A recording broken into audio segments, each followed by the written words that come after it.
Hello and welcome to another video from Paraplayers. In this video we're going to talk about motion sickness with racing games, and I actually found this article out on World Wide Webage, as it were. And these guys at Paradigm Shift Racing have written this article basically about some settings that can affect VR motion sickness and how to improve it. As you can see, they're basically saying that a lot of these games were designed for a 2D monitor, and when you're in the game, the car would shake around and the camera would be stuck in the car, as it were.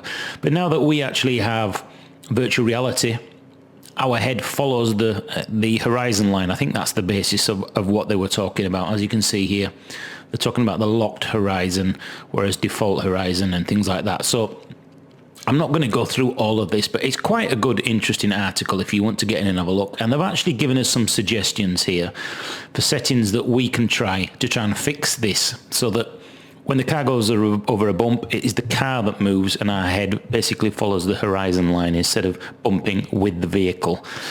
Not quite sure that completely works, because if the car bumps at an angle, you will follow it. But anyway, so these are some of the settings that they have mentioned in this article. So I'm going to jump into Project Reality, because even though I have some of these, we're just going to do one at a time. So I'm going to go for the Project Car setting, and these are the settings here that I'm going to try.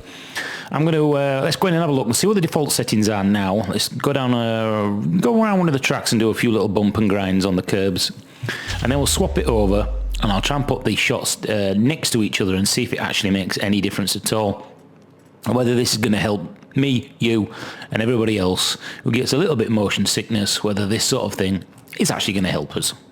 So as you can see on screen, I'm actually putting everything down to 0. All these camera leaning, helmet into the apex, and we've changed the other settings in the movement and the virtual reality back down. So let's jump in now. Initially, you're probably going to think, well, this looks exactly the same, and yeah, it did. I wasn't quite sure. I thought, well, I don't feel any different, until you actually look back at some of the footage, which I'll put at full screen now.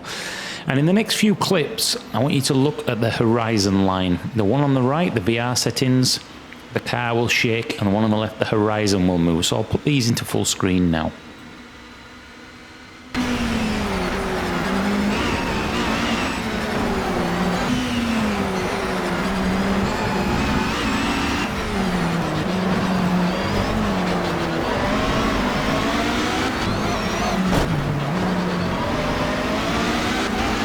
So as you can see, it really does make quite a big difference.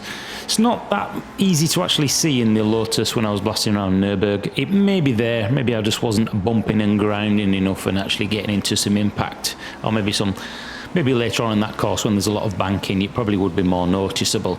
But try these settings, see if it helps you. It is supposed to help with the motion sickness a little bit, especially when you go over some of the bumps and bump into other cars. The horizon doesn't bump around the whole screen. You've actually got a reference marker for the horizon line.